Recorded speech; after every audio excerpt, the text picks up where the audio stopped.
Hey, everybody, welcome to Between the Lines with Chris Curran. I'm your host, and tonight we speak with husband, father, advocate, and gentleman, Nic Flores.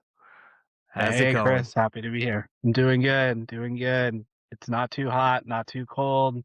Weather's treating me nice here in California, so super happy. Yeah, what are you guys sitting at right now? Like, what's an average you got are at? Dude, it's San Diego. It's always 70, right? Yeah, 70, 80, not really in the 80s right now, but pretty good, pretty comfortable. A little chilly in the morning and the evenings, but daytime's super nice, super crisp. Yeah, I'm in Boston, so you could wake up and it's 3 degrees, and it might heat up till four. It might get up 40, but that part gets kind of tough in the winter. You Yeah, know. I get it. Before I grew up here in San Diego, but the past couple years I spent time in Tulsa, Oklahoma, and I've spent time in Arizona. So I've had the Mm. mix of the different climates, and definitely, uh, you know, I gambled too much. I went to Oklahoma. I was like, the weather's not for me. Arizona, super hot. It's nice to visit, but couldn't live there long term. So ended up back home in San Diego. Yeah. Oh, that's awesome. Yeah, I don't enjoy shoveling snow. I enjoy seeing all 4 seasons. I will say that. That part is nice. You get to see the transformation, you get to feel out the entire year. That's really nice, but yeah, Totally. 20 Yeah. degrees and snow isn't, my steam. A lot of work. It's too much work to live. I got other work It to do. is. Yeah, exactly. So, how was your upbringing, and maybe how did that kinda lead to where you are today? Yeah, like I said, I grew up here in Southern California, San Diego. It's about 2 hours south of Los Angeles, which is where Hollywood is, and I think, is a culture, like, epicenter here in California. It's one of the largest cities, and so I had a lot of family in LA, as a kid. My mom's side of the family are immigrants from the Philippines, so I'm second generation Filipino American, and on my dad's side, uh, 3 or 4th generation, Mexican, American, and so being in Southern California and multicultural within Filipino, which is like Asian, and then Mexican culture is also really big here in California, being so close to the border. I think a lot of that has influenced me in terms of finding a place to fit in. I was actually just meeting with a friend a couple weeks ago, and I was sharing with he's Filipino American, and I was like, sometimes I feel that because I have if you're not watching, I have a little bit more fair of a skin complexion, and that is because it's, over the generations and other ethnicities being mixed in. Like my grandma is white on my dad's side, so things have been watered down. But all that to say, sometimes I feel as a Filipino that I'm not Filipino enough to fit into the Filipino culture. And then also same for Hispanic culture, being Mexican. I don't speak fluent Spanish. I know some phrases and some words, just obviously growing up in Southern California. But then, yeah, so sometimes I feel like I'm too Filipino for my white friends and not Filipino enough for the Filipino friends that I want to have. And then also for, yeah, just all sorts of different cultures I want to jump into and find joy in. And so that for me has kind of just been over like on my mind as a person today of like I don't know where to fit in, but I'm now just learning to, own the parts of who I am and just jump into them fully and be like, no, I am second generation Filipino. I am a male. I am a dad. I am an artist. I am all these things, and I just need to jump into it and not feel like there are gates and I have to give them my ticket and prove who I am to walk through the door. but just do it and just go straight through it. Yeah. You're 100% right about that. I think as the generations go along, I don't wanna say like the purity, but the Mhm. being 100%, 75% in whether it's speaking the same language, having the same complexion, it changes, dilutes over the generations. So my Mm, mom's Indonesian, and they all look like they're from the movie Moana. mm, Right? And yeah. my father is Irish, white, red hair, and for some reason, everyone thinks I'm Puerto Rican or very Italian. Yeah, yeah. So it can be a mix and match there in so many different ways as well. So no, when you said that, I was like, I know what you're saying. Yeah. Sometimes it can be to kind of find your place, and even if you become okay with yourself, it's finding the place with the others because you are mingling out in the world, and sometimes it Yeah. is what people are seeing and what people are hearing or feeling that determines if someone is brought in or accepted or not. Yeah, exactly, and that's just kind of been my stance, going into the apparel business and, just creating art for people, and yeah, because I know what it feels like to not necessarily fit in fit in, right, in quotes.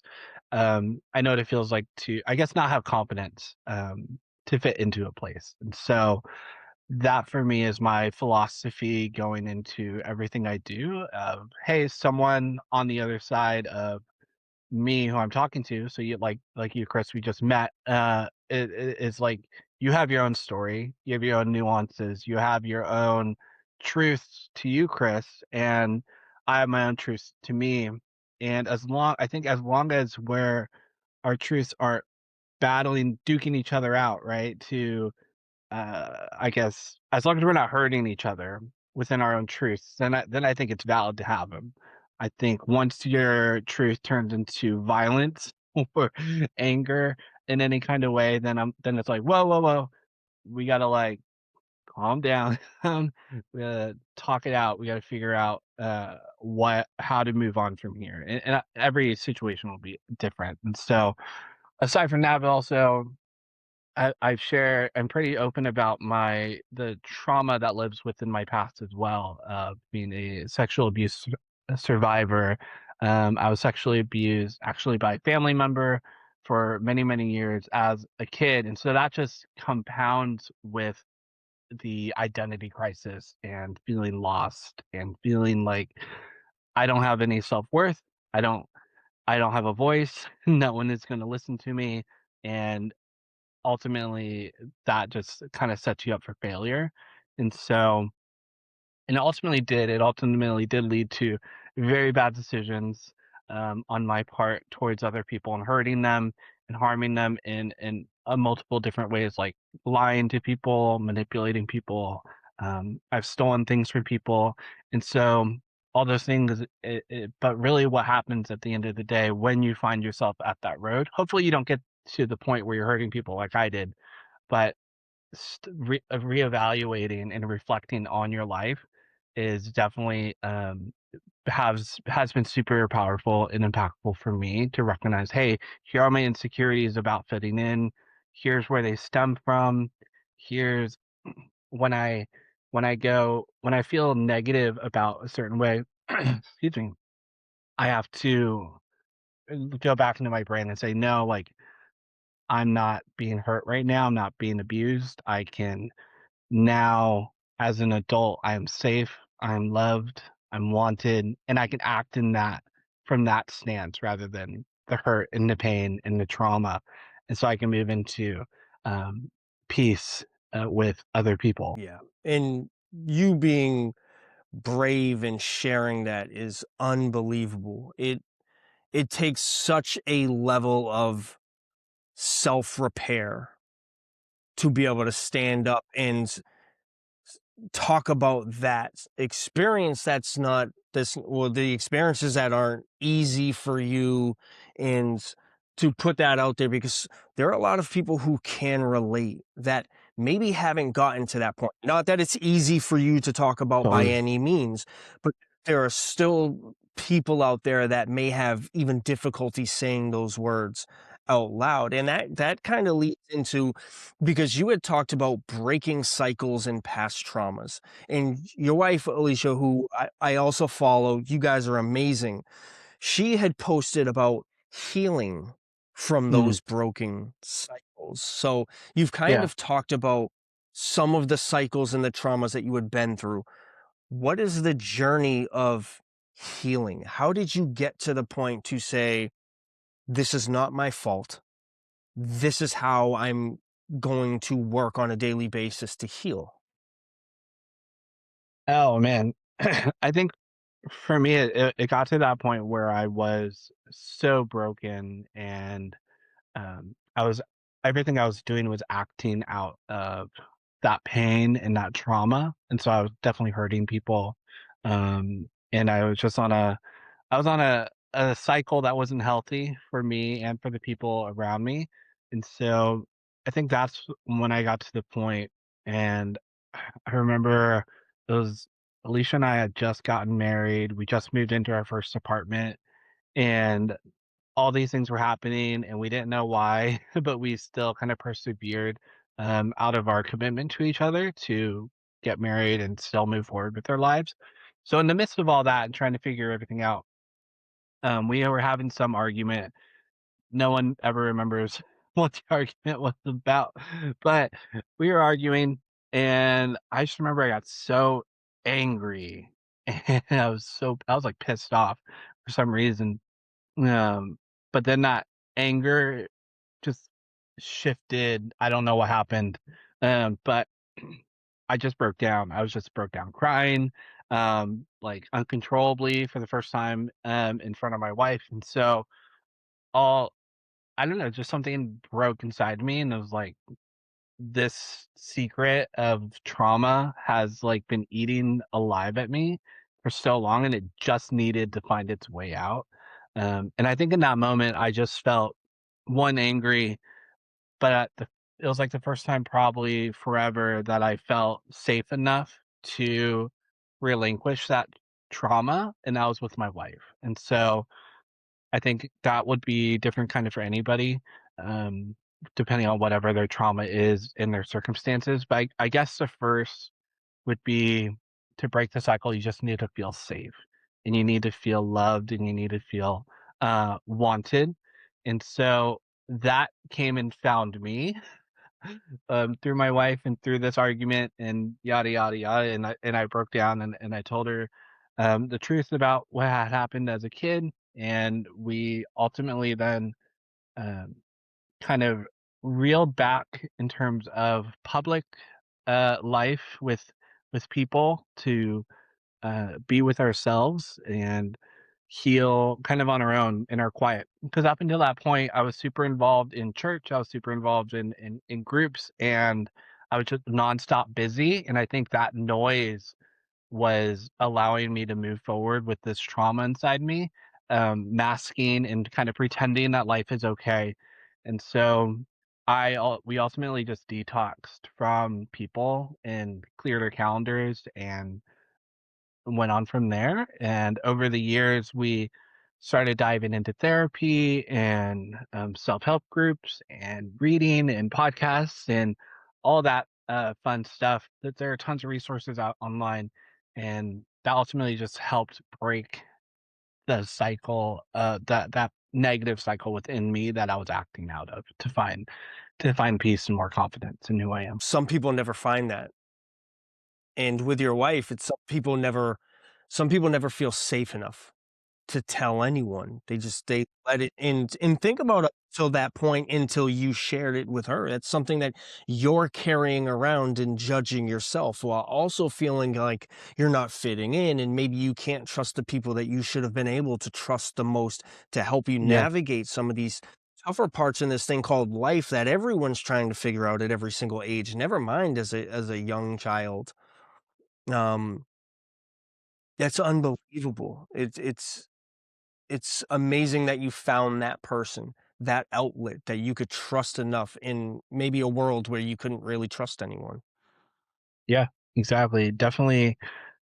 Big props to my wife for sure for sticking around with me, especially through the first years that we were dating, and yeah, now we've been together and married 9 years. We just celebrated 9 years, going on 10 and next year, and um, yeah, so it's been quite a journey. Definitely a lot to be thankful for sure. And I love what you had talked about too about your apparel, right? So you're the owner of Neurodivergent Apparel, right? Yeah, high five friends. Yeah.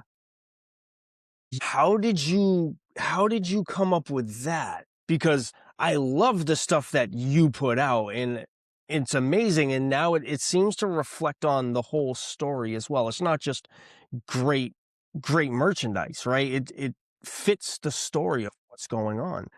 Yeah, I landed on a High Five Friends because I was a DJ, in high school, and out of high school, I DJ'd a few weddings and some house parties, may have got the cops called on us a few times because the music was too loud, but I was just a kid then, right? And so, yeah, I've always like I said, I grew up in California, Southern California. My family in LA, my uncles were my one of my uncles was a DJ as well through the '80s and the '90s.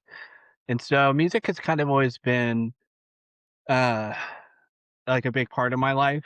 I've and then when I was going to church, I was on, sound ministry throughout junior high and high school, and so I was around the bands and people playing music, and I learned how to set up a stage and take it down, and then that's kind of what got me to DJing, and mixing and stuff, and so that has kind of always been a part of who I am, music. And even now as an adult, I have a little tiny modest record collection, and as good of a record player as you can with tiny hands around. 'Cause I don't want it to be too expensive for them to break it. So, I'm waiting for them to get Mm, older to really invest. But, yeah, music has just always been a part of it, and so I was thinking about, okay, what can be authentic to me, because that's really what I wanna create out of is who I am so it can feel more authentic and genuine rather than me just trying to put cute words on a shirt or be rage baity or super sassy. I want all my designs to really reflect who I am, because I feel like a lot of people could probably relate. And so and they do. And so yeah, that's where I came up with the name Hi-Fi Friends. And hi-fi is a term used within audio for audiophiles, people super interested in music. It's just a fancy term for high fidelity or high quality. And so I was like, "Oh, well, high quality friends, real friends are inclusive," is kind of where the branch goes. And so that's where High Five Friends comes from. That just, I love music and, I love sound, and I thought it was clever. I kept going back to my wife and being like, "Hey, is this too clever? Is it just in my head that I think this is cool?" So there's still some self-doubt there, but I'm just I'm like, I'm already in too deep, so I'm never gonna change it. So High Five Friends is where we're going, and, trying to do some spin-offs hey, here with High Five Fathers and High Five Mothers and, and really broaden the gap. uh, But I think High Five Friends is pretty inclusive enough because it can be parents, it can be literal family members, other friends, allies, and whoever wants to kinda jump in, can find a place. yeah, I like Hi-Fi Friends because you have it surrounding everything that you do as well, like, whether it's Instagram, the shirts. Just Yeah. because I looked into it as well to find out what it meant, like, what is hi-fi? And then I actually looked into it, saw it, I was like, "Oh, Yeah. that's awesome." And then your other account and the name of your account, it all Yeah. made sense before how your personal account links to that account with DJ in it. I'm like, "Oh, Mm. I get Yeah. it." Yeah, DJ No K. That was my DJ name because I spelled my name Nic, not Nick, so DJ No K. 'Cause I would in school, I had some other classmates and, Nick's a pretty popular name, and so I was always Nick without a K or Nic, and I had those kinda names going for me. So I was like, "Okay, well, let's make it into a DJ, like a stage name, right? DJ No K." So that's where that comes from. That's awesome. And you talked about the little hands in the house. How many How many kids do you are they around the same age? How many do you have? Yeah, so our oldest is 8 and our youngest is 3. And so the 8-year-old just turned 8 in October, 3 turned 3 in July. And so, yeah, just 2 boys running around the house. Yeah, it's chaotic. We're in a tiny apartment, and so it's really loud That's what I was gonna ask, how do they get along at those Yeah, ages? they get along pretty well actually, and yeah, they share a room. It's like I said, a tiny apartment, so they share a room, and um, yeah, they're always getting into mischief with each other, waking up super early, getting into everything in the kitchen. So we have to like kind of try to baby proof all the snacks. You can't leave anything out, or they're gonna get it in the morning and make a big mess. All the time. But yeah, they get along great. No complaints. They do have their fair share of arguments, or at least trying to argue, bickering at each other and taking their things and getting on each other's nerves. But at the end of the day, yeah, it's a pretty good relationship. Yeah. That's good. Yeah, I wonder if the age gap is big enough that, like, it's not so competitive. So I have 3 older brothers. I'm the youngest of 4, and we're all, like, 2 to 2.5 years apart. Now, the Okay. brother that I grew up with that's 2 years older, we shared a room, we always butted heads growing up. But my brother that's, like, 5 years older than me, we're best friends today. Mm. So that's why Yeah, when you yeah. said, like, in 3, I'm like, I wonder if that 5-year gap is potentially what doesn't cause them to, quote, unquote, "compete against each other," but to kinda coexist. Yeah, I mean, we're here talking about autism and advocacy. So my wife and I actually talk about it quite a bit. We mention it, not full in-depth conversation, but we bring it up. So our oldest is autistic, and so there's a little bit of a delay there, as far as as standard everyday neurotypical what a neurotypical 8-year-old would be doing, and so he's a little bit behind, which kind of mentally would probably bring him a year, maybe a year and a half below 8. So he might even be closer to 6, 6.5, maybe 7, mentally. And so that kind of closes the gap there, even though physically he's 8. And so, and our 3-year-old is extremely intelligent, like he parrots everything his older brother does.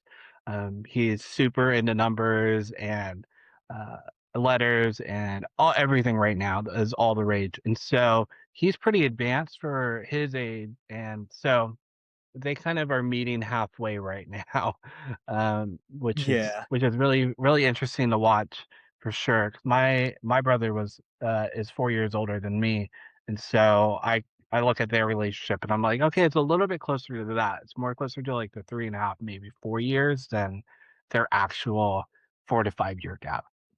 Yeah. Yeah. So with your oldest being autistic, how was that diagnosis process for you guys? Hmm. How did you guys do? Did you know? Like, how did that Yeah. how did that lead in you guys going to get him tested? Yeah, we had no idea, until he went to school. So he went to TK, which is like, preschool here in California, and so we had no idea. No one in our family is diagnosed. We're not diagnosed, and maybe some of us in our family should be diagnosed. I myself included think maybe there's a possibility, especially now with my son being actually diagnosed. I'm like, okay, genetically, because that's how it works. Um, there's a chance that I am, or my wife is, or we both are. And I watch him, and I'm obviously reading about it and learning more about autism day to day because my son is, and I'm like, okay, maybe I am, and I'm fully ready to embrace that. And I think it would be super helpful if I ever did get a diagnosis, but that's another story. But with my son, yeah, we had no idea. He just went into TK. If his first year in school, a couple months in, the teacher started to recognize some things and brought it to our attention. We set up an IEP meeting, and then we gave them the go ahead to just, run all the tests you can. So they run a gamut of tests at school, all sorts of things to see what he can do. And yeah, we were pretty open to it. Definitely shocked is a word I use for sure towards it. Of like, okay, wow, like life is about to change um, for us. Not necessarily out of like, oh man, I don't want this to happen, but we were kind of in the place of I'm glad this is happening and I'm glad this is being caught in his first year of school. So he did one semester in gen ed, and then he switched schools that second semester and went straight to a sped self-contained classroom.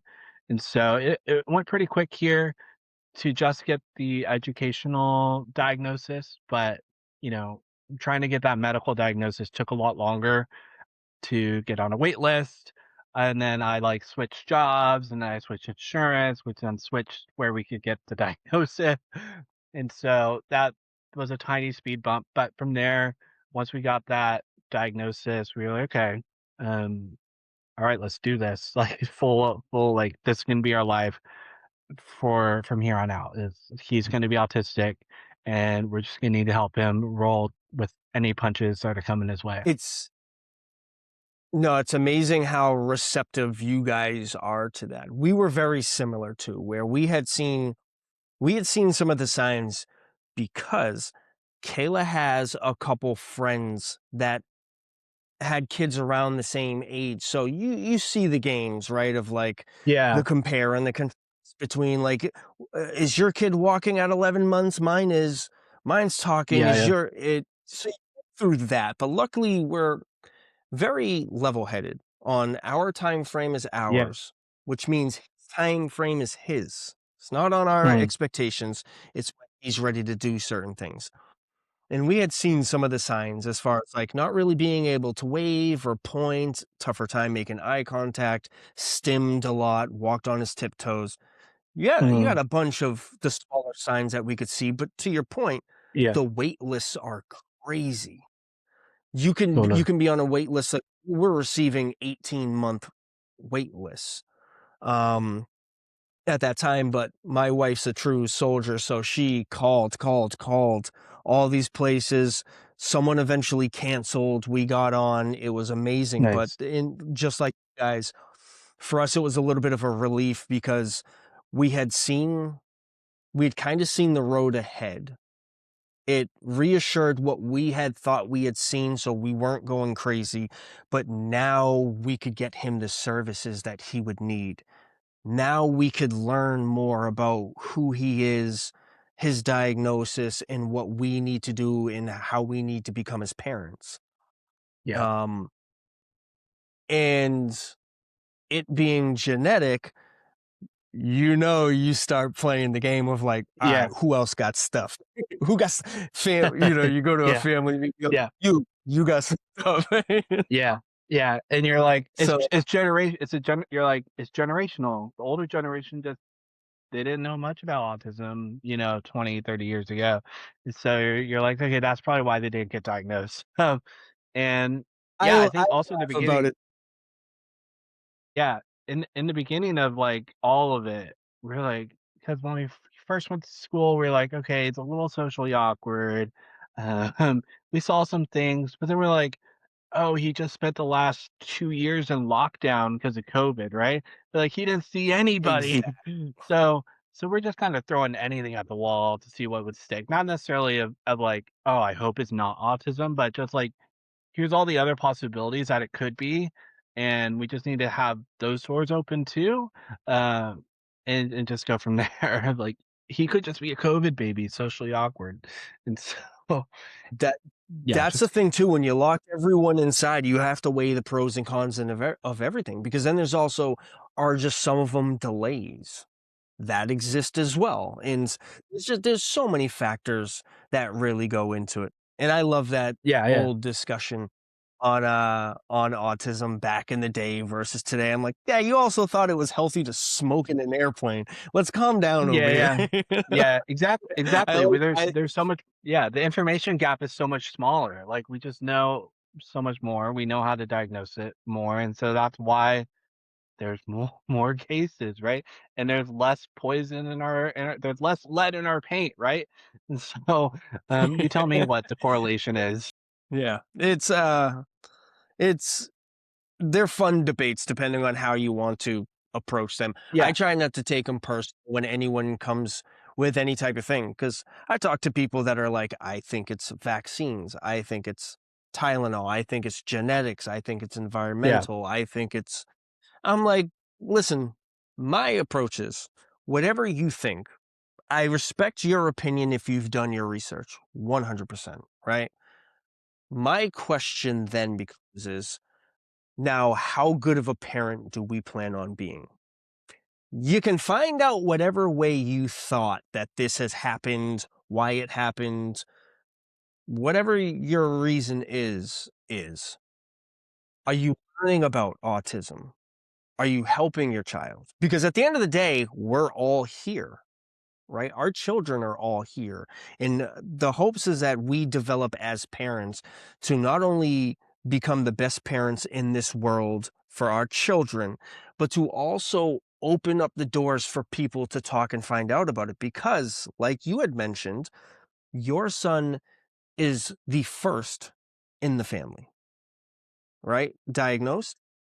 Same with mine, right? On both sides of the family. He's the first diagnosed. So we are just me and you, we are fathers going through it the first time in leading from the front as an example yeah, to our friends and family of having a child that's neurodiverse, totally. Yeah, you know? definitely.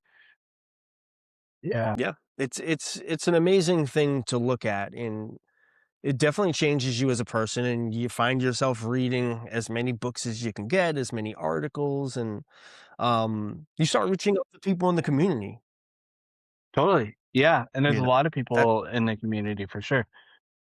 It's a good one to be a part of actually. Yeah, yes, because you that's immediately how I think, found you, you especially know? yeah, especially being like the first in the family to do the thing, then you're like on the edge of, okay, is anybody else out here with me? Is there going to be a village? Where are the resources? And so it could definitely feel isolating for sure. And I think that parallels even with my story earlier about trauma, right? Okay, I had this secret and now I have to wrestle it and I have to get through it and I have to figure out how to accomplish it. And it can feel so isolating in both ways. And so now I need to go find that place where I can feel safe. Now I can go to that place where people can understand and listen and want to move forward together and grow together in our knowledge about the thing and heal from it, conquer it, whatever it may be.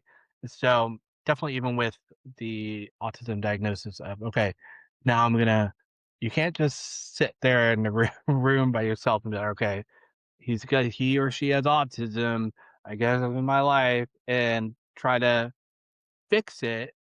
Now I'm gonna fix my kid's autism, but really go on the point, okay, I want to, like you said, I'm gonna learn more about this. I'm gonna do more research. I'm gonna find support groups and I'm gonna help them where they are and not try to fix them because at the end of the day, I can't fix my son. I can't fix his tendencies and how he's wired. I'm still learning day to day how it is, and it's ever changing. Um, but what I can do is I can provide him with all the resources I possibly can to help him grow in it, because you can't heal autism. He's going to have it forever. And I can give him all the possible tools and how to deal, sensory tools and all these different things that he may need.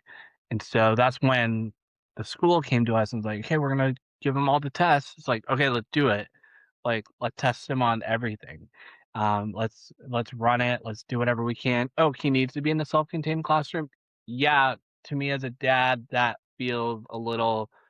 Oh no, he's going to be in the sped class. He's not gonna be cool. He's not gonna do all these things that I did as a kid. Um, and it kind of attacks at my own ego. but I have to learn to, like, okay, my ego is set aside, I'm not gonna, because as dads or as males in general, we wanna fix things, and so you just have to set that Yeah, aside. I can't fix it. I have to use what was given to me. I have to find the things to help them grow. We're never going to fix it, and go from there. From that standpoint. I'm glad you said it because not a lot of people will say it. Many people I've run into in the community, in many ways, sometimes will play the PC game to protect the ego that you're talking about, right? Yeah. Are they going to play sports? Are they going to be the cool kid? Everything that a neurotypical kid or a parent of a neurotypical kid is always going to have to worry about. How are they going to fit in? Are they going to be okay on the school bus? How are they going to do on field trips? Are they going to have sleepovers? As neurodiverse parents, we still think of those same things, but sometimes it just seems like the percentage has dropped, right? Yeah. And Totally. even for me, so I played professional baseball. I played 5, 6 years with the Washington Nationals. I played 2 years of independent league baseball in New Jersey. I I'm an athlete at heart. That's what I've always done, and it's what I've always thought my son or daughter was gonna do. Naturally, I mean, all of my brothers, I'm not even the best athlete in my family. They're all amazing athletes, and that's always been something that we've done. So it's always been whenever one of us has a kid, you're expecting that kid to play sports, to carry on the family name when it comes to baseball specifically. But last year I was inducted into my high school's Hall of Fame for baseball and football. And that's just always been a part of me and who I've defined myself as. Um, if he wants to play checkers or chess or be a mathlete, if he wants to collect rocks, I'm fine with it. So when his diagnosis came, I had already built myself over the 2-year time frame of he is his own individual. He doesn't need to be the reflection of me that my ego said I needed at the age of 30, 32, 34 Yeah. Yeah. type of thing.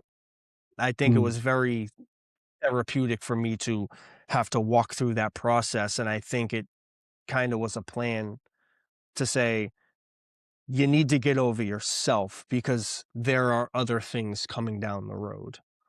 You know? Yeah. It's Yeah. It's you in a know? sense telling you, like, hey, your son is his own person. He's not you, especially now. He doesn't share your name. He's not a junior. So, like, okay, he's not me for sure. Like, you can't even, like, trick yourself into thinking he's you, um, by saying his name's Chris, and so, yeah. Yeah, yeah. I love it. I love the world that we live in with him. I always call it Coco's world, right? His nickname's Yeah. Coco. It's Coco's world, and it's so much better than the baseball world I lived in because it's brand new, you know? It's Yeah. very pure. It's his world, what he wants to do. So when I'm with him, that is what I'm doing, you Yeah, know? you're discovering life together for sure, and you can recognize, like, okay, it's like, I you you watch Bluey, I'm gonna assume, if you don't, it's okay. Yep.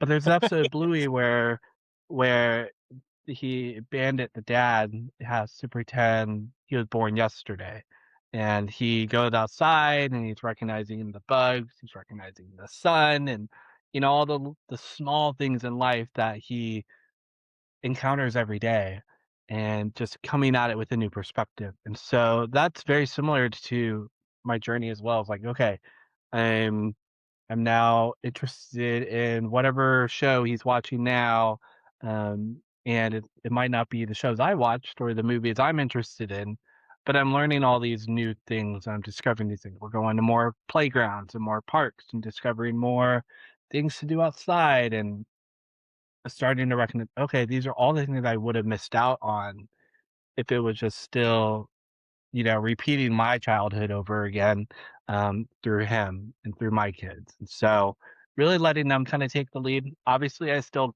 give him the things I like enjoyed growing up. So growing up in California, Disneyland is still really huge, and I grew up going to Disneyland, and so we take them all the time, and we take them to amusement parks and stuff. And so there's still some things where I'm like, okay, this is from my childhood, and I'm giving it to you, but there's that balance of okay, now I'm learning more about Minecraft. I don't know what a Minecraft is, right? And so just okay, he really enjoys it, so we're gonna roll with it, yeah, and so going with that. Like you said, if he wants to collect rocks, he's gonna collect rocks. Like, okay, we got some rocks in our house too. So was I gonna collect rocks as a kid? No, I did not collect rocks. And so, but let's go, let's do it. This is exciting. He finds it exciting. So now if he's happy, I'm happy. So Now, you just talked about Disneyland. I would imagine it's like pretty inclusive, right? How do you guys is he sensitive to like the loud noises, or is that not really a concern? Because I would imagine Disney being very loud. Um, yeah. how is that Uh, dynamic for you guys? oh man, we've been going to Disneyland since he was like a couple months old, like 3 months old. We took him to Disneyland for his first time. And yeah, he's just always been there. And so I think for him, there is he's just used to it at this point. There are certain when we go to a new amusement park or on a new ride, there's a little bit more anxiousness, and so he has chewy necklace. He has a chewy necklace. He'll chew when he gets anxious, rather than right now he's really big into ripping his socks. So if any parents out there and you know how to stop your child from ripping up their socks if you're tired of buying socks, let me know. And but yeah, we Disneyland I think is very inclusive. I think it can also be a very divisive topic right now because Disneyland has how they go about deciding who can be a part of the disability program. It's very divisive right now. So depending who you're talking to, it can be not very inclusive at all. And so, but as far as autism and neurodivergency, they have a program set up. The news will tell you they're cutting the line. You're not cutting the line. What they do is they say if the line is 40 minutes, then you come back in 40 minutes, and then it will appear you have cut the line, but you just waited in line outside of line. Is how the program Yeah, works. And so I think it's very inclusive, as far as those accommodations, and we think it's the best out of the amusement parks here in Southern California as far as accommodations and sensory guides. And they have guides and pamphlets on here's what you could expect on this ride, or here's what you could expect in this area, or here's some quiet zones you can go to if you need a break. And so I think Disney is fantastic, at least in our experience. Loved it. Been a part of their disability program for a number of years now, and yeah, that's why we keep. That's the number one reason why we keep going back. Is because yeah, it's inclusive. Our kids love it. Alicia and I love it. We met at Disneyland actually through some mutual friends on the way to Disneyland, and so that's kind of just always been a part of our story.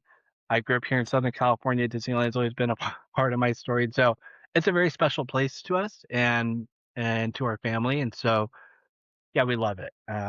But yeah, they're all the amusement parks. If you're going to go to one, whether it's here, California, Florida, anywhere, yeah, look into any of their programs and give them a call for sure. it's awesome. Do you guys go with like any family, friends, or anything, or do you just go with you guys? That's it. How are the interactions um with friends or with family? Because I know like Mm, for us sometimes Coco can get overwhelmed if there's too many people in a room or a yeah, small space all talking at once. yeah. That can kind of set him off and give him a difficult time. How do you guys is that something you have to navigate when making the decision to go certain places or any Uh, events? I think right now we're at that point where like, okay, he wants to go, he'll like ask us to go to these places and we'll go with him. Unfortunately we don't have any sort of village where we're at. We have some friends, but they don't only one of our friends had a pass to Disney, but, unfortunately, she can't afford it right now, but she's working to get back in. I've convinced her she can get it. But, yeah, so when we go with friends, our friend has been very supportive. Some of our family member, not that we don't really talk to her family anymore, not related to the autism, but, um, related to my trauma, and so, yeah, it's as far as, like, going, it's pretty easy with our son, like I said, he's been going for forever. Um, we do pack his headphones, his sensory headphones in the backpack so they're always available. We always have the Chewy necklace. We kinda go at his pace. If he wants to take a break, we'll take a break. I think the number one thing going into any kind of scenario is don't have any expectations of, "I'm gonna ride all the rides or I'm gonna do all this." So, I guess the best example would be last Christmas, we went to Disney World for the first time ever. It was my first time. I mean, I went as a baby, so it was my first time for sure. Last year was our kid's first time. My wife has went in high school a couple times, but it was all brand new. So, we're used to Disneyland, Disney World's a whole 'nother beast. It's a lot bigger, a lot more area to cover. Very similar program. But yeah, I went into it saying, "Okay, there are some rides that I really do wanna ride," because 1, I flew from California, it's a lot of money, but at the end of the day, I'm here to make memories with my kid, I'm here to make memories with my children, and as far as I can tell, Disney World will still be there, in the future, and so I can always come back, and but what I can't do is I can't walk back angry words or comments I may say or yelling at my child for, "Oh my gosh, just get it together." I wanna go ride the roller coaster, I wanna go get a churro, or I wanna go or, "Oh my gosh, I spent a $10,000 to get here," right?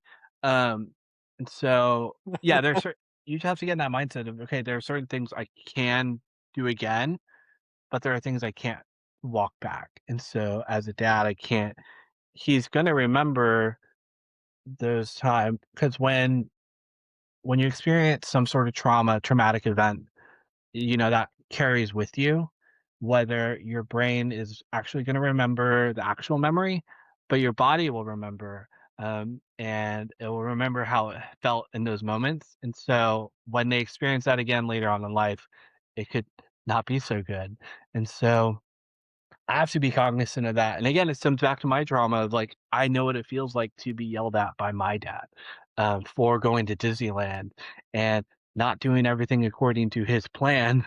And so I'm like, "Okay, that's not good. That's not healthy. That's not, productive. That's not a good time for anybody." And so the point of going to Disneyland is to just kind of escape the world, is to escape, all the nonsense happening around us and kinda just zone out and just enjoy your time with your family and your friends. And so definitely if you're going into any new environment, remember that. Like there's certain things you can't walk back, but that place is going to be there.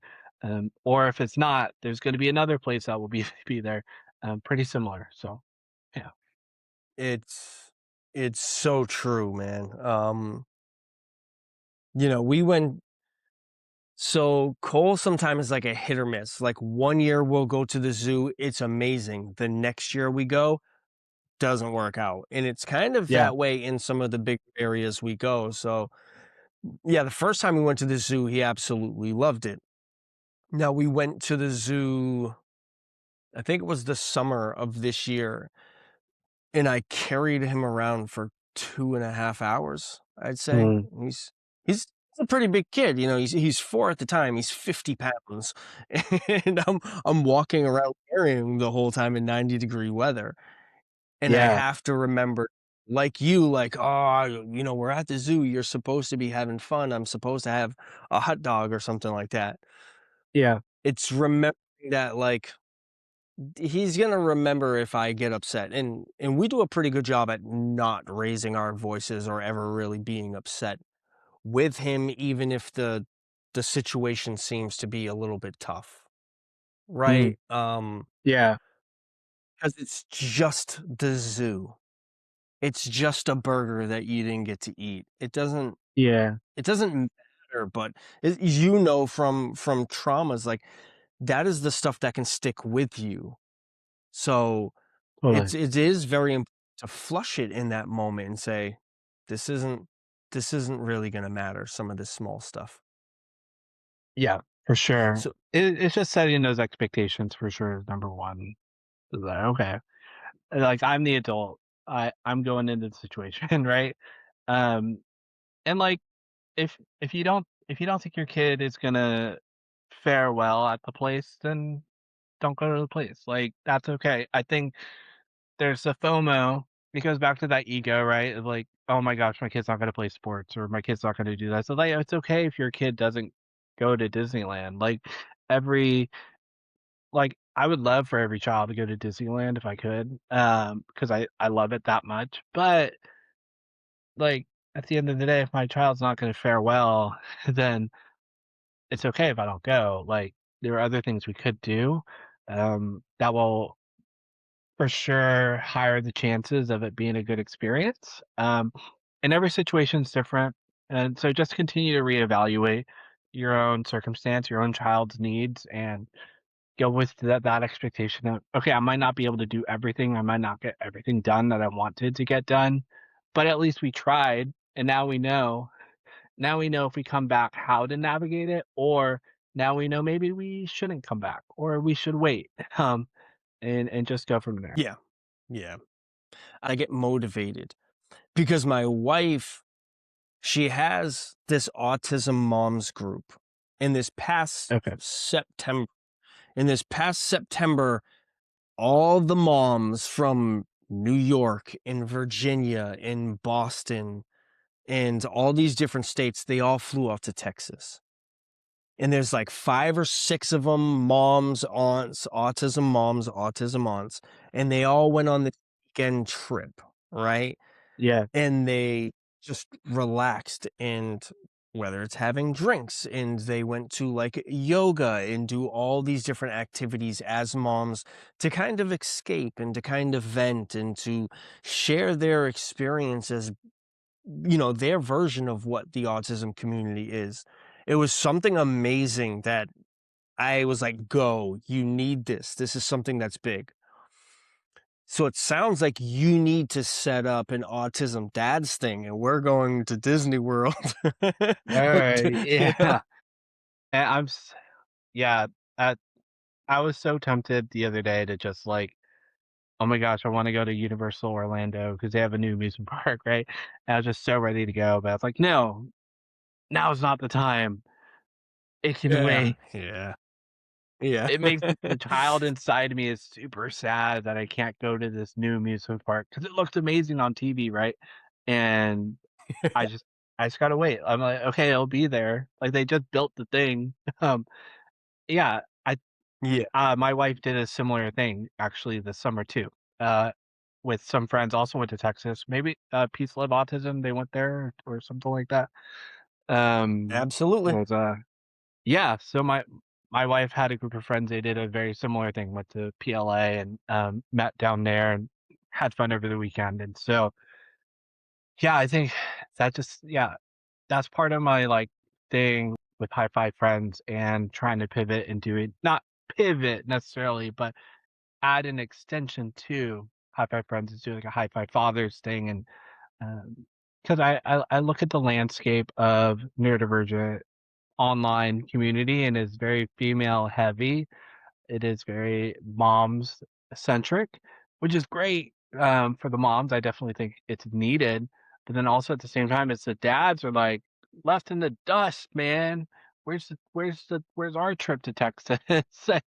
I And so know. that yeah, so that's part of, like, my influence with shirts as well. It's like, okay, I can see some of these shirts my wife is buying from the we have friends in the community that also make shirts, and it's like, she's buying them, and I'm like, "Okay, those are cool," but for a dad, I don't know.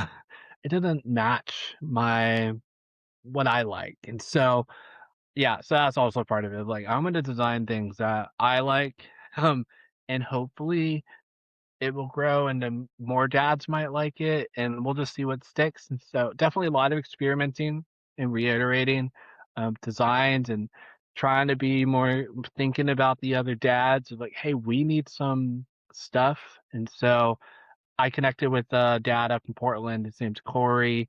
He started a group called Triathlon Inclusive Racing. And so he's a triathlete and he loves running and swimming and biking. And so he's out there running whatever races he can in Portland and trying to expand his reach and just connecting there. So that there's some pretty cool dads out there doing some amazing things, just trying to spread awareness for autism and neurodivergency, all influenced by their kids. And I think that is a very common thread with a lot of us dads. It's like, okay, my kid is autistic, my kid is neurodivergent, my kid is disabled, and just like reaching out.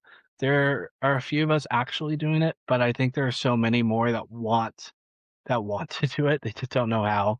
And yeah, so that's definitely one of my goals in 2026 was like, okay, how can I get more dads involved? How can I get more, or even not necessarily just like dads of like autism kids, autistic kids, but just the community as a whole, like artists and athletes and the whole subculture influence kind of, because a lot of my stuff is influenced by hip hop music. And so I think of like hip hop as a subculture, not anymore because it's been around for so long and has just been dominating the charts for the past 20, 25, 30 years.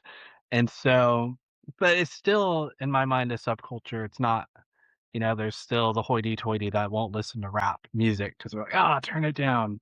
Um, Yeah. and I don't know where I was going, but there's a subculture of dads out there that that I want to reach and I want to continue to go after and be like, hey, you're not alone.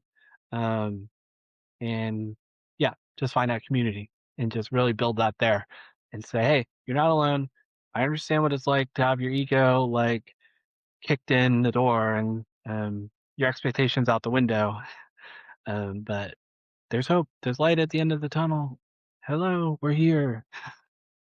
Yeah, yeah, and once you find out that there's other people out there too, it's so strange when it's such a good feeling when you go see another autism dad. You're like, "Hey, you're the same." Yeah, yeah. Like, We got to it's stick weird how together.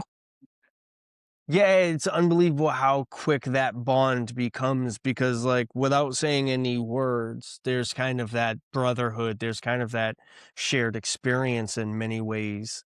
Yeah, Um, and you also know just from that sense too of like that that's another father who may have struggled to build a community, may have struggled to share his experience because a lot of guys don't share their feelings and their experiences anyways, right? Like yeah, totally. historically speaking, that's what we've typically seen. Yeah, Now we're a little more likely to do it, but now you're also navigating this brand new world where we're not talking about trading cards and rides at Disney all the time. You're having to learn about autism and what it means. And with yeah, that community moms, there's so much more conversing, so much more information might be passed along within those groups. And the totally. dads are like, there's like four of us here. You know? Yeah, There's like yeah, four of us, you yeah, know? yeah. I like to all the dads out there. I don't know what all the acronyms mean, right? Like I'm learning a new acronym kind of every week. In terms of diagnosis, my wife is usually the one present at the doctor's appointments because I got work or whatever. And so I think even a part of that, it just feels like sometimes I feel like, oh, it goes back to what I talked about before. Like I just need to walk through the door, and not feel like I'm being gatekept out of my own child's life. Because I know that's not my wife's intentions. She's not doing anything to make me feel that way. That's just my own ego inside of me saying, "Oh, I wasn't at the doctor's appointment, and I don't know," or "I wasn't able to go to the IEP meeting, I don't know." And so all those "I don't know" that up, and it just feels like, "Oh, I can't go online and talk about being an autism dad because someone's gonna have a question, and my answer is gonna be, 'I don't know.'" And then I'll be a fraud, and I don't wanna be a fraud because I'm a dude and I gotta be macho and know everything. It's like I'm honest with people. It's like I don't know everything there is about autism or neurodivergency or even all the answers about my own kid. And that doesn't make me a bad dad, but I I can still advocate. I can still be like, hey, autism awareness. Like here's what autism is. At least my understanding of it, and let's learn more about it together. Um, and so I think that for me is just like okay, let's do it. Let's roll. Well, you're not alone in that because I don't think unless you are potentially a stay-at-home parent, right? Whether you're a stay-at-home dad, stay-at-home mom, I think if your child has a particular or certain amount of needs that require you to almost be in the room with them all the time, like sometimes you can't leave your kids unsupervised. Like my son is 5, you can't leave him unsupervised. Yeah, Now he can play in the other room, but we also can't just have anybody watch him. There's only like exactly. Yeah, 4 or 5 people, which is like her parents, my parents, and maybe 1 or 2 other people who can kind of assist with that, but we're not just dropping him off at all of his aunts and uncles. We're not having a friend yeah, just come over and watch because, like, if he's, like, yeah, minimal speaking and I know all of his signs. I know when he stims and does certain things what he wants. So it's like I don't expect anyone else to know that. But unless you are home with your child all the time, you can't catch everything. Like, yeah, how do you go to every doctor's appointment, every IEP meeting? How do you catch everything while trying to work? Like, me and Kayla yeah, have separate work schedules. If he does something at nighttime for the first time, she's at work, you know? She's not there to be able to see it, so yeah, it is feeling of, like, I missed this or I wasn't able to do this. That happens. That's a normal thing, you know? yeah, Doesn't make it easier, yeah. but No, it's very that's difficult. normal. Yeah, yeah, yeah. Yeah. Just goes Do you back to guys do yeah, other people any can relate. services? Any what services? Are you guys in any any services, or is it school, and how is that kinda working for you guys? When he first was in TK and started into SPED, we got him into speech therapy outside of school as well. But we've been fortunate enough to where the districts we've been a part of have been able to give him ample support, and so at this point, we don't feel it's necessary to be in a lot of external sources just because 'cause we're pretty fortunate where we live and being able to get him the speech and the OT and, all that good stuff, and he's in a self-contained classroom that kind of pushes into a general ed class for all the specials, so, like, PE and, science and music and art and stuff, so he'll go into a general education classroom for those things, but all his core curriculum stuff is in the self-contained special ed class, and yeah, then he's pushed it out into speech, OT, and stuff throughout the week, and so we're pretty good there. We're looking into doing actually extracurricular activities outside of school. He's really into climbing, so at the end of the month, the rock climbing gym here in our area has a para climbing group, and so open to kind of all kids with different disabilities. And so we're hoping to get into there. There'll be a little bit more relaxing, calming experience to hey, introduce you into rock climbing. And so he loves climbing at the playground and go really high on the spires. And so we're like, let's put you in another environment, a little bit safer environment where you're harnessed in and um, there's a lot more, a little bit more structure to it. So yeah, we're definitely looking into extra activities that we can get them into for sure. You know, it's funny, 'cause I agree, my son, he loves to climb, he likes to do all of that stuff. It's funny how you had said, you know, it's a little more calm and relaxing. It's rock climbing. Yeah, Usually, yeah, most parents like, yeah, "Oh, no, don't do this," but, like, with you, it's like, he's getting involved in something. He's climbing yeah, everything anyways, we have to put a harness on him. I yeah, gotta come home and he's on exactly. the roof. I have a lot of friends that rock climb too, and they go to these gyms, and I'm not a rock climber by any means, so I'll definitely be a fish out of water there. But I'm like, he's into climbing, we're gonna try it. So we're gonna try he doesn't know we're trying it yet, because he's the type where we tell him he's doing something, and for the next however many days it is until the thing, he's gonna be asking to do it. So it's just gonna be a surprise, in case Yeah. it doesn't work out, in case in case something else comes up. So we gotta set that right. But yeah, we're looking to get him into anything. And so it was hard in Arizona to find something that was more focused towards kids with disabilities, and even worse in Oklahoma when we were in Tulsa. So now that we're back in California, we're like, okay, there's a little bit more here.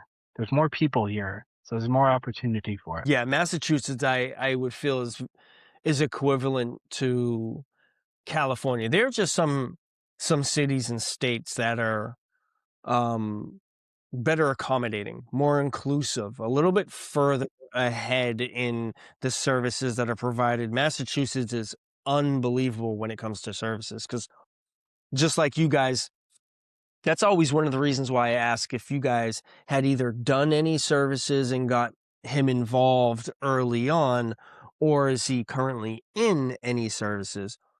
Because Mm, just like with us, we did an early intervention. We did ABA, which was amazing for us. We had an unbelievable experience, unbelievable team. And then those days dwindled down as he started to really excel and love school. It got to the point where he was running to the car. And even today, we put his bag on his back and he sprints into school because he loves it. And yeah. Same with couldn't our have been son. more Yeah. fortunate. Yeah, it couldn't have been more fortunate for that to be the case. I don't think I've ever sprinted into school. I've sprinted out of school, but, you Yeah. know, Same. um, so Yeah. He he loves gets the it. intelligence. Yeah, he gets the intelligence and schooling from his mom for sure. But yeah, they have the speech OT there. They have, his speech pathologist. We have all of that stuff through the school system, and it's been absolutely amazing. Yeah. And I understand not every school is like that, and not every city, Totally. town, and district provide all of that. We're Title One town, so that level of funding is provided from the Fed, so it definitely helps us out. And I wanted to ask about this too, and maybe this is kind of a fluid list that you have. Maybe it kind of changes, but I know too because I love what you post, um, and what you're about and how you kind of move forward with your Instagram posts. Yeah. You had posted something based on, and it was titled, "What I Wish I Knew Before Becoming an Autism Dad." Mm, I think yeah. that's an unbelievable thing because, like, I think we should all put together a list at that point in time. Like, I won't ask you to memorize what you put on that list maybe 6 months ago, but Okay, are good. there I was like, I didn't study. Yeah, yeah, yeah, I didn't study for this test, man, I'm gonna fail my own post. Yeah.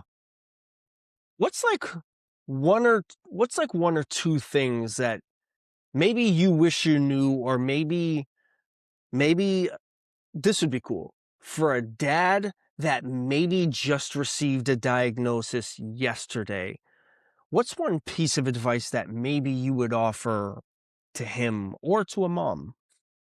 Right. Yeah, I think I've hit on a lot of these actually within our conversation. Maybe just not tied directly to this, but I guess my number one goes back to that to Disneyland, right? It all started with the mouse. Of just set your expectations. Toss them out the window. They're not needed here. Roads? What roads? We don't need roads where we're going, right? Back to the future. Yeah. And so, yeah, just toss it out the window. I think that's the hardest, and I say toss it out the window because it's the hardest one to honestly do, especially as a dad, because everything is so fluid within my life, with our son and our experience of I don't know how long the wait list is gonna be. I don't know what the school is gonna provide. I don't know what services are available in our area. I don't know how fast our child is going to learn to communicate or how our child is going to communicate. Um, you don't know. You can't. As much as I can picture in my head, okay, my son is going to get better academically. He's going to catch up to a neurotypical third grader next year. I can hope. Um, I just don't know. I don't know where my child is going to be come high school. I don't know if he's going to continue to progress or regress. I don't know what the state of the world is going to be like, what services are going to continue to be available to him at his school. I don't, there's just so much I don't know. So I can't set those expectations on him because that he may fail them and or he may exceed them. And so if I am chasing after a finish line or I guess trying to score a field goal, but the post keeps moving, um, I don't know if I'm ever gonna get the point I wanted or he is gonna get the point. And so all that to say, everything is so fluid and you don't know. There's so much you don't know. And so set those expectations out the window, one, and then two, just be present with your kid and go let them lead you where they want to lead you. Provide kind of sort of like in bowling, you get the bumpers, right? It's like just put the bumpers up so they have like so much margin they can like work within. Because at the end of the day, you're the parent and you have to set them up for success. And so put the bumpers up, set them up for success. The ball's going to go down the lane. They might get that strike. They might hit one pin. They might miss all of them. Um, and but at least you're pushing them forward, and being alongside of them every day. And so that's that's my advice to kind of any parent, especially within the autism community. Is you got no expectations, because I think the moment I set an expectation for my kid, I already limit them in my own head as to what more they could do. So because if I look back on my life, and if I was parenting myself from like third person view up in the corner looking at my life, and I was like, oh my gosh, this is what's happening to me right now as a third grader or a high schooler. And I would already limit in my own head of how far am I going to go.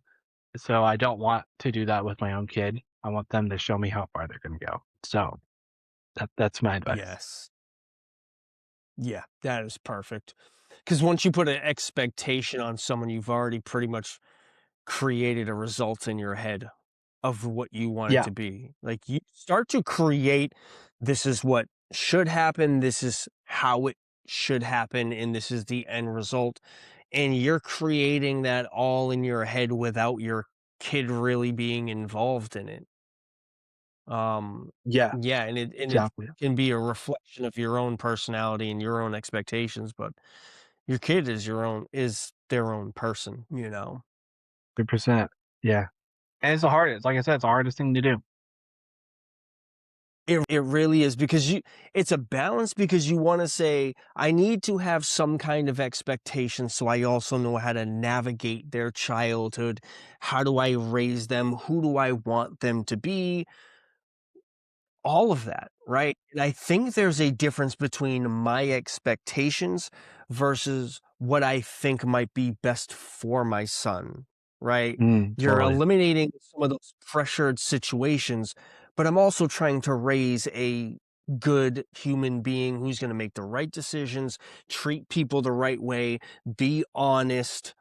All of that can be done without saying you need to accomplish this by the age of 10. I did. Totally. Yeah. You know? Yeah. Yeah. So, I did. Yeah. it's yeah, I did it. Like, I did it by 8. You should be able to do it by 9, you know? Yeah. It's like, Yeah. calm down, calm down. Totally. Totally. Oh, Toss it man. out the window. I had a question on this too, based on Hi-Fi Friends and in the apparel. Mhm. Do you have a timeline of when you try to do you tell yourself, do you give yourself your own expectations of like every 3 months, every 6 months, I need to create a new shirt? Do you have a system that works? Is it something that you totally feel out of like, I got this idea for a design? Yeah, that's funny because I'm honestly trying to figure that out. When I first started a couple months ago, I was like, "I'm gonna release 10 shirts a month, and they're all gonna drop on the 1st, and that's it, right? Every 1st of whatever month, 10 new shirts," or whatever the number would be. It's a new collection. Um, and then when I first started, I was like, "This isn't working." I was like, "No." For me, that timeline was like, because my following is still so small, it's not enough runway for the person that may want to buy it. It's not enough runway for them to decide, "Am I gonna spend my money on this?" Or even enough time for them to find it. And so, I was like, "Okay, I'm toss that one out the window, and I'm just gonna have all my shirts online." Um, and then a couple months went down the road, I was like, "Okay, I'm gonna do the same thing. I'm gonna try it now. I'm gonna try monthly drops now." Needless to say, monthly drops aren't really my thing anymore, for the same reasons. But as far as like creating them and the process of doing that, I think the ADHD in me is like, oh my gosh, I got an idea, popped in my head. I got to go home on the laptop and I got to put it together now. Um, and that that really also was an inhibitor when I was trying to do a monthly drop was I can't wait till the first. I need to put it out now because something inside me is making me anxious about it. So I just need to put it out into the world. And so right now it's we're recording this mid-December. I started at the beginning of the month. I was like, I'm never not gonna tell anybody, but I'm gonna do 25 days of shirts, right? Instead of 25 days of Christmas. So 25 days of shirts. So it's like I'm gonna make a shirt every day the next 25 days till Christmas. Um, Today is Tuesday. So Wednesday. I don't know what day it is. But over the weekend, we bought some furniture and stuff for the house, and so I just got busy. So I didn't make any shirts over the weekend. So that was out the window. So it's just when to answer your question, it's just whenever it comes to mind and I have the time to do it, it goes out. Um, I do graphic design for my full-time job, so it's pretty easy on my work computer or my own personal computer to just like swipe over to the next window and put a shirt together and then push it back out um, and post it online. Yeah. So all in all, some shirts could take 25 minutes to make, and some could take 2 hours. Maybe the idea takes a couple days, and so it's all pretty fluid. But right now, as of this time of recording, I am pushing them out whenever I can and whenever um, my brain kind of has an idea. I bet you some autism dads would have great ideas for shirts. What if you Yeah, opened up like the best 3 submissions for your idea to design? We'll get a shirt and be sponsored. I wonder how many people would kind of participate in something like that. It'd be interesting to see yeah, what just random dads from like a dad from Maine versus a dad from Chicago, a dad from Texas, yeah, what all these different dads or moms or whoever it is would potentially come up with. Like, I don't know, yeah, there's a lot of interesting dynamics when it comes into autism clothing and apparel, right? Because sometimes it's controversial whether do you believe in the puzzle piece or are you the infinity rainbow or are you both? yeah, Um, there can be a lot of things in the background there too, but totally. yeah, that's I didn't Even know there you with them, made like, that. as a going into design, I was like, I don't. For me personally, the puzzle piece doesn't do much for me, and so I was like, I don't know.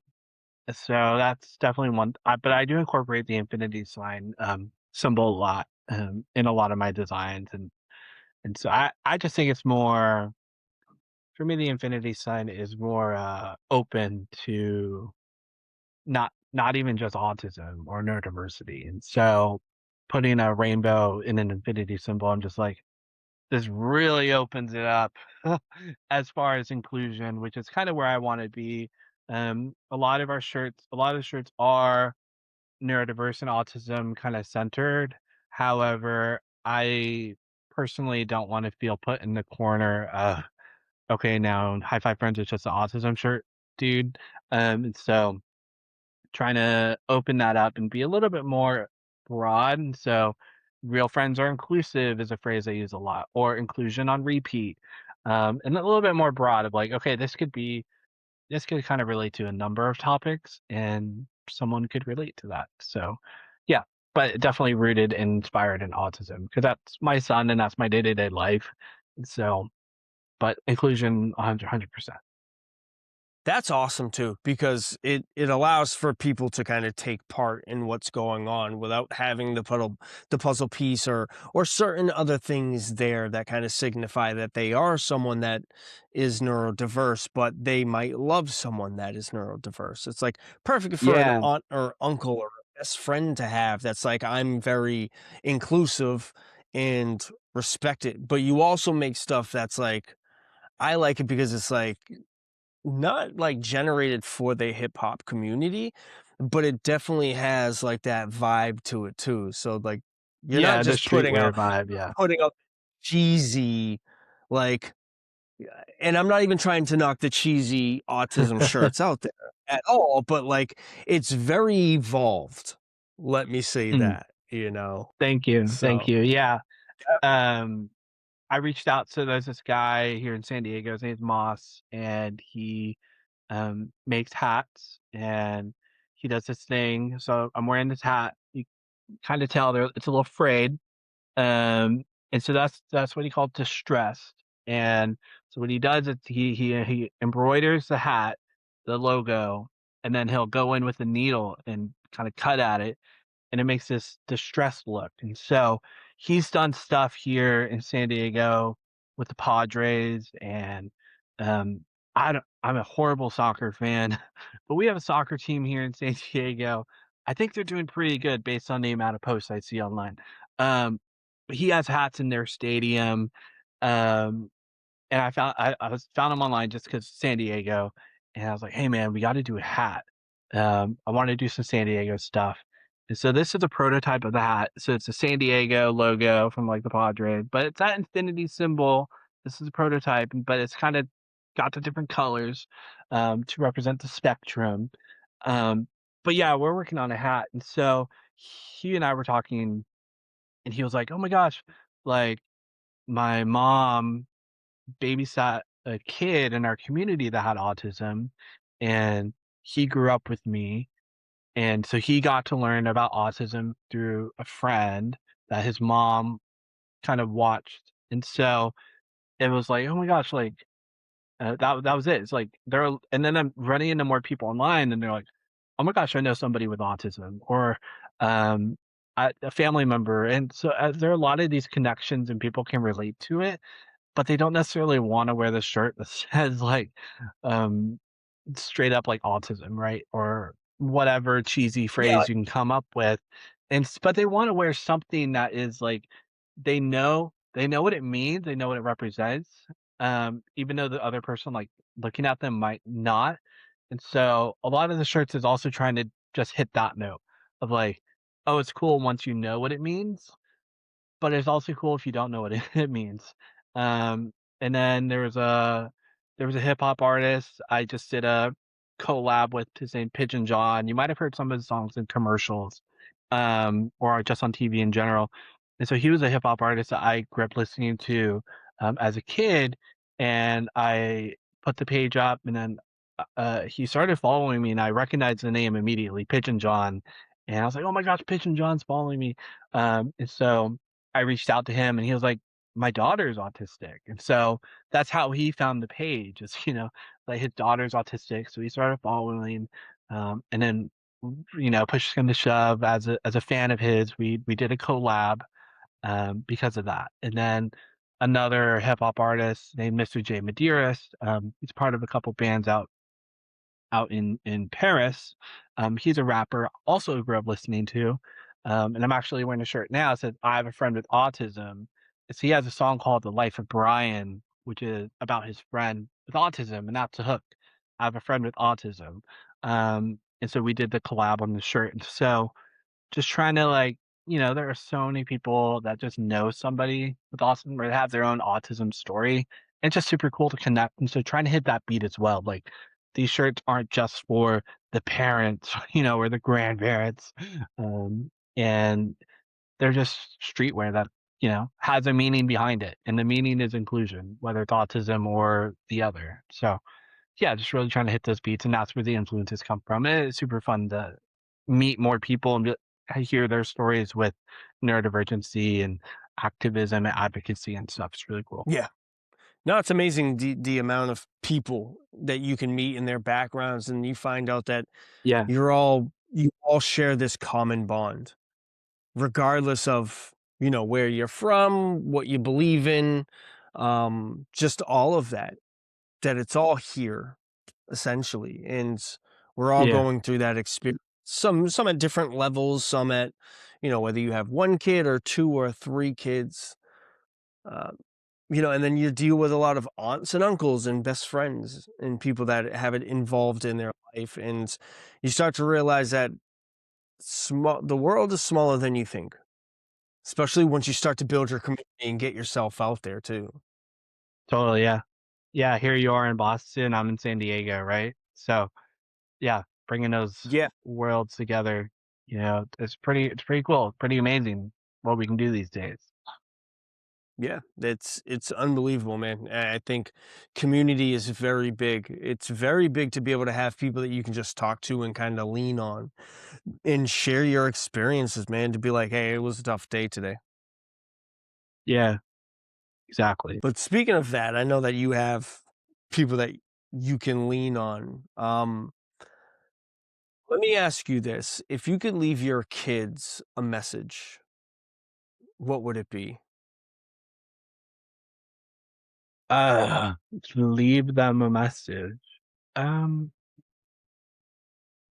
I got asked a similar question in therapy of like, what would I tell, like my younger self and stuff like that. And so I think it's the message to my kids and even the message to myself is still very much the same of, you can do it. Um, yeah, I'm a huge Back to the Future fan. And so I go back to that quote, like, if you can do anything you put your mind to, is definitely the beat within Back to the Future. And so that's kind of what I live my day to day life and what I try to instill in my kids as well is like, if you want to do it, like, do it. Don't wait for somebody to open the door for you. Don't wait for um, the right opportunity because the right opportunity might not ever come. And you just got to do it.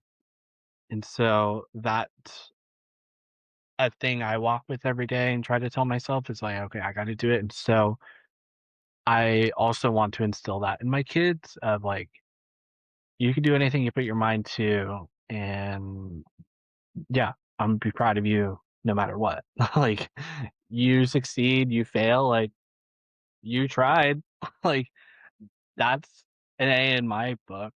I'm still proud of you, like, you don't have to earn me being proud. Like, I'm gonna be proud no matter what.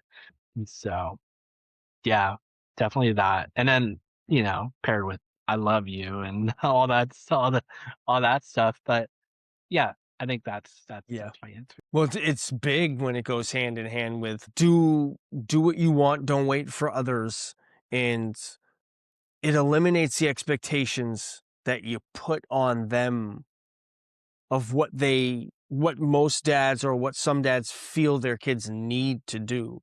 When it's like you're gonna Yeah. find your own path, find out what makes you happy. Don't wait for permission or approval from other people that don't even approve what they're doing in their lives sometimes. Like, why would you wait on just them? I always say that too. Most people don't know what they want to do. So who are they to say you shouldn't do this or you should do that? What's a message that you would like to leave for your wife that maybe you get to tell her every day, maybe you don't get to tell her every day, but maybe it's something you want to thank her for? Yeah. Um, it's obviously not my place here on this platform to share her story, but yeah, I just we both grew up with a lot of trauma, and so one thing I'm always telling my wife and wanting her to know is like I'm super proud of how far she has come to heal said traumas and improve herself and continue to work on herself and believe in herself. And just like the example she is to me, to get my stuff together, as well. But yeah, just I'm like super proud and super stoked to be her wife. And not, no, she's my wife. Super stoked to be her husband, and have her as my wife. And yeah, just super stoked and super proud, um, of that. And just to let her know, like, you can just look back on your own life, look at how far you've already come, and use that knowledge and that reflection to just see how much further you can go. Even when you think, oh, I should just stop now, or maybe I should quit, or maybe I'm not worthy enough, or maybe yada, yada, yada, whatever those excuses are. But look at how far you've come and look how far much you've accomplished. Look how much strength is still inside you to push forward.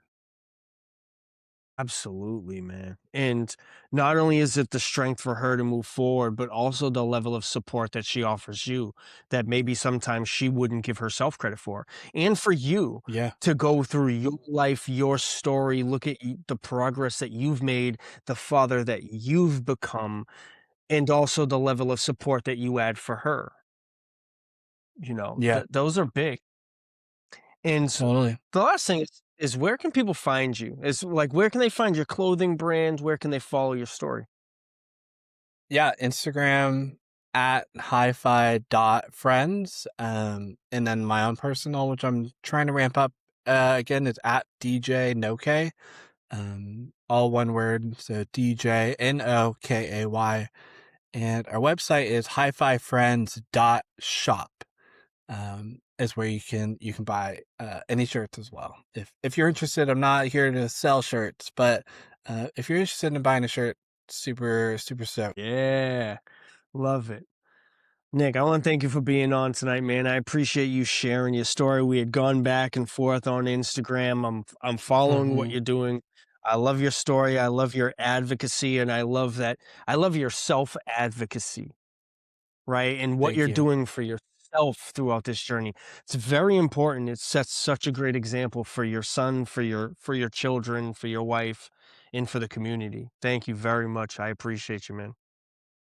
Yeah. Thank you, Chris. Thank you for everything you're doing, having these conversations with the people, whether it's about autism or just life, right?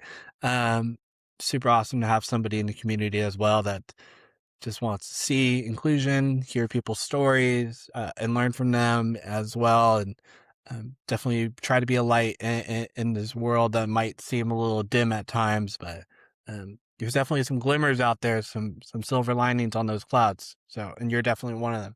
Thank you. Yes, thank you. I appreciate you. We're gonna catch up soon. Yeah, we'll do. We'll be in touch for sure. Thanks.